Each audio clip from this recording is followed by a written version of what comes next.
I just remember crying. I just remember crying every night, just hoping I would die, that I wouldn't wake up the next day.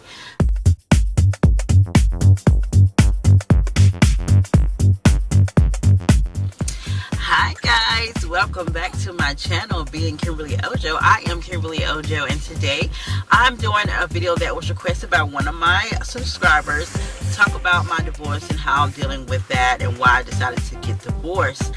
And I just have kind of like a two-part thing. I'm going to tell you why I got divorced and what our issue was. And then I'm going to tell you what my advice to those of you who are out there looking for a relationship or about to get married. So first, let me just do a little disclaimer. I am not talking about my current marriage. Hubjibrian and I are doing well, very well. We're coming up on 2 years of marriage. Next week is our anniversary. So I'm not talking about my current marriage. I am talking about my marriage to my middle son's father. And we got married when I was 19 years old. I was turning 20 the following month, so let's just say 20, okay? I was 20 years old when I got married to him, and he was about 27, 28. So there's an age gap, and I was very young. So that's part of the reason why it didn't last. I was very young. I didn't know what the world had to offer. I didn't know what types of men were out there for me. I thought that this was the best that I could do, because coming from the hood that I'm from, it's like if you make it out without being in jail, being on drugs, you know, having 5, 6 kids, you were doing good. So I thought that this was the best I could do. I was finally out the hood. You know, I was getting married to a man that was a manager at Walmart. I really thought that that was the best that I could do, honestly. I was just a subject of my environment.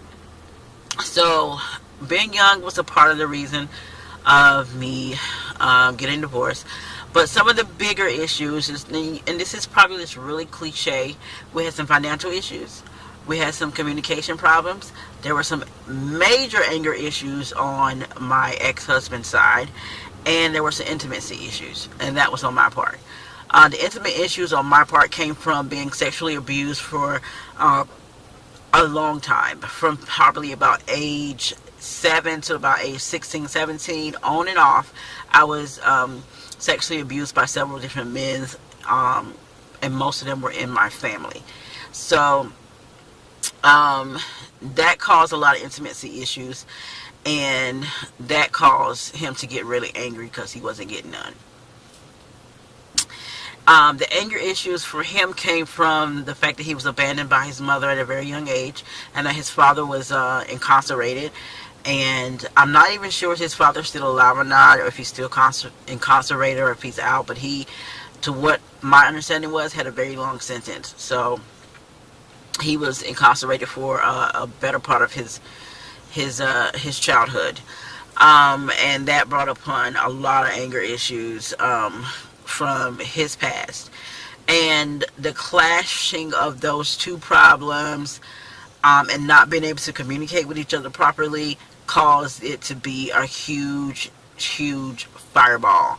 I mean, I was getting verbally abused by him so often, like almost every day. I was called a B word. I was called a bitch. I was called a whore. I was called, you know, a lazy motherfucker. I was called so many different things. And it's plus he has a lot of anger issues from his mother abandoning him. So if I wasn't doing something that he wanted me to do, he started to feel abandoned, and he started to take his anger out on me as a woman. So he has a lot of problems with women. He feels like women should just fall at his feet and serve him because his mother never did what she was supposed to do for him. And that caused some major issues. And I just remember crying. I just remember crying every night, just hoping I would die, that I wouldn't wake up the next day. Like, I was so depressed. But I was also bipolar, and I didn't know it. So there were times when I would just be super energetic, and I would do everything that he wanted. I was cleaning the house, I was doing things for the kids, I was going to school, I was doing so much, and then I would crash and I would do nothing, and he would just get angry. He got angry so much, you know, whenever I would go down, that he started breaking dishes and throwing things, and it was just a very toxic relationship. And when we did finally separate, we still was kind of like friends with benefits. Things was a little bit better because I wasn't under his roof, so we were able to communicate better, and we got along better when I was away from him, not living with him. But after I got saved, I decided that this is not what I wanted. I don't want to go back and forth. I had to make a decision. Do you want him or do you not want him? And I decided I did not want him. I wanted something better for my life.